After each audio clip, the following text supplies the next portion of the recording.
And welcome to Gurudev's classes. I am looking at myself right now in the mirror, and you yourself have to watch this video till end to know more about reflexive and emphasizing pronouns. So let us learn.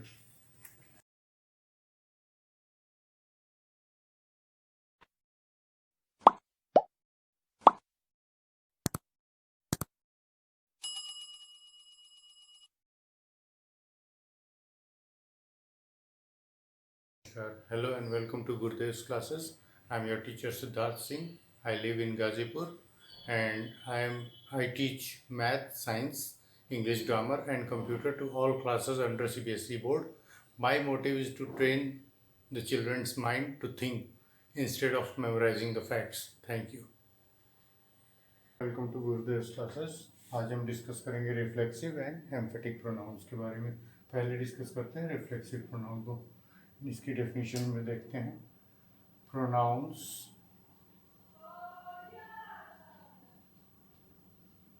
which reflect the actions of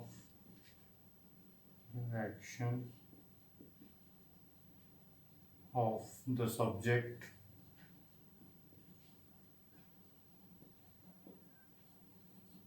upon itself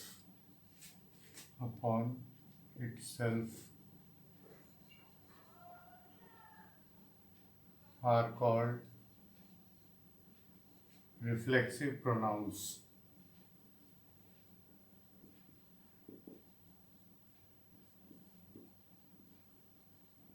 reflexive pronouns होते क्या हैं? वो pronounce जो subject के action को खुद subject पर ही reflect करते हों, जैसे मिरर में रिफ्लेक्ट होता है। सपोज कोई पर्सन है जो खुद को मिरर में देख रहा है, ठीक है। एक्शन ले कौन रहा है? पर्सन कौन है? सब्जेक्ट कौन है हमारा? ये पर्सन। काम कौन सा हो रहा है? देखने का। और ये एक्शन किसके अगेंस्ट हो रहा है? किस पे रिफ्लेक्ट हो रहा है? खुद सब्जेक्ट पर ही रिफ्लेक्ट हो रहा है। सब्जेक्ट ही हमें मिरर में भी दिखाई दे रहा है।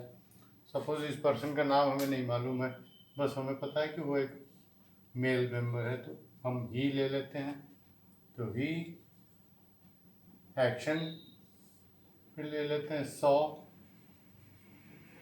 और किसको देखा? Himself.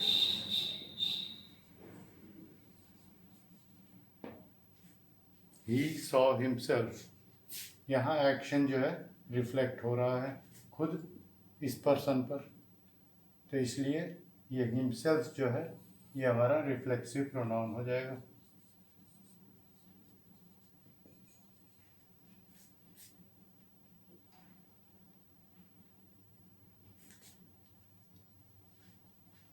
reflexive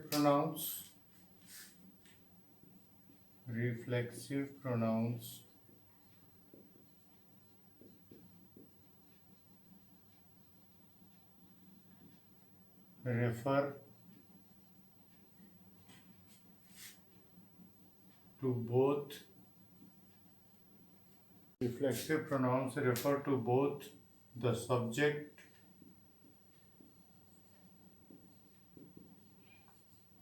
and the object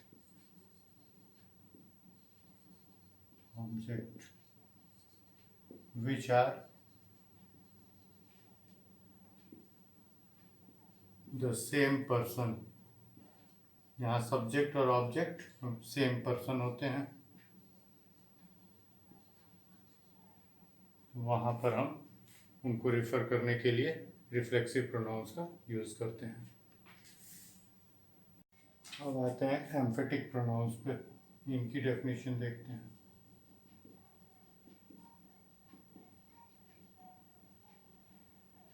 pronounce which are used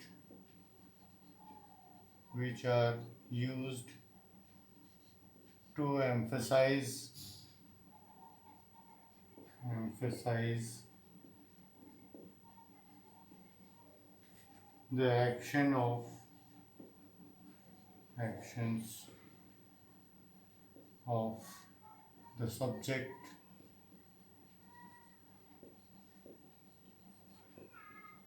are called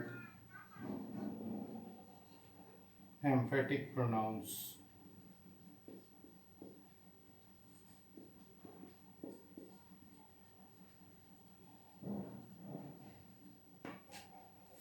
means वो प्रोनाउंस जो सब्जेक्ट के एक्शन को एम्फेसाइज करने के लिए, एम्फेसाइज मीन्स जोर देकर बात करना।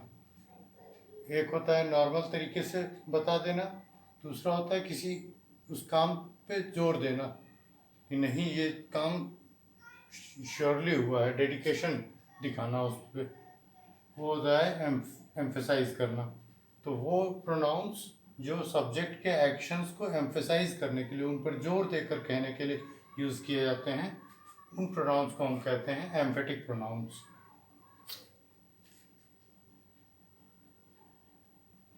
Emphatic pronounce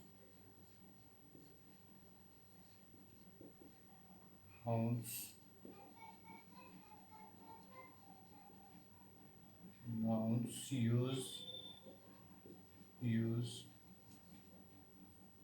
the same word are the same word are the same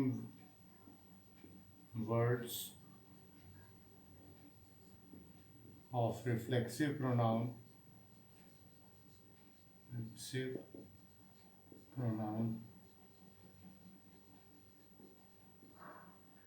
but are used differently.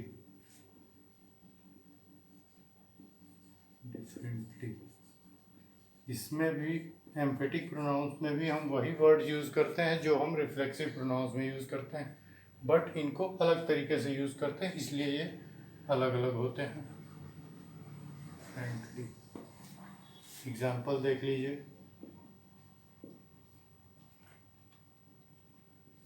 He himself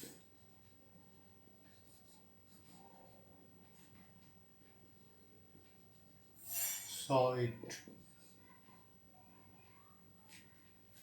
उसने खुद देखा। एक होता है उसने देखा, नॉर्मली बता दिया हमने, उसने खुद देखा, जोर दे करके कि सब्जेक्ट ने ही देखा है, किसी और का देखा हुआ उसने नहीं डिस्क्राइब किया है, सब्जेक्ट ने ही खुद देखा है। तो यहाँ पे ये हिमसेल्फ जो है ये एम्फेटिक प्रोनाउन बन जाता है। एम्फेटिक। चलिए अब इन दोनों को कंपेयर करके देख लेते हैं, समझ लेते हैं डिटेल में। हमारे सामने दो सेंटेंसेस हैं। पहला है I am looking at my self in the mirror. तो एक प्रोनाउन हमारा ये है माई सेल्फ, और दूसरे सेंटेंस में I myself saw a dream about the mirrors, यहाँ भी माई सेल्फ है। इसका मतलब हुआ मैं खुद को आईने में देख रहा हूँ, और यहाँ मैंने खुद आईनों को सपनों में देखा।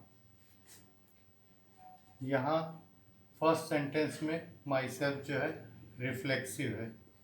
क्यों? क्योंकि मैं ही सब्जेक्ट हूँ, मैं ही ऑब्जेक्ट भी हूँ, मैंने खुद को देख रहा हूँ मिरर में। दूसरे सेंटेंस में यहाँ मेरे द्वारा सपना देखे जाने पर जोर देकर बात की गई है, इसलिए यहाँ पे माई सेल्फ जो है वो एम्फेटिक प्रोनाउन है।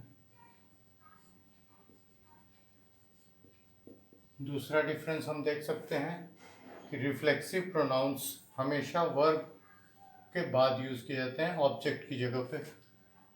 Used in place of object, इनको हम ऑब्जेक्ट की जगह पर यूज़ करते हैं रिफ्लेक्सिव प्रोनाउंस को, जबकि एम्फेटिक प्रोनाउंस को हम सब्जेक्ट के तुरंत बाद और वर्ब से पहले यूज़ करते हैं। मतलब यूज्ड बिटवीन सब्जेक्ट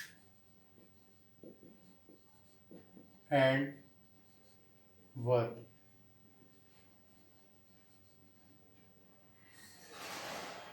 ठीक है, ये दो मेजर डिफरेंस है सेंटेंसेस में। देख करके हम इनकी पोजीशन के हिसाब से इनमें डिफरेंस कर सकते हैं कि ये रिफ्लेक्सिव प्रोनाउन के तौर पे यूज़ किया गया है या फिर एम्फेटिक प्रोनाउंस के तौर पे। Thank you.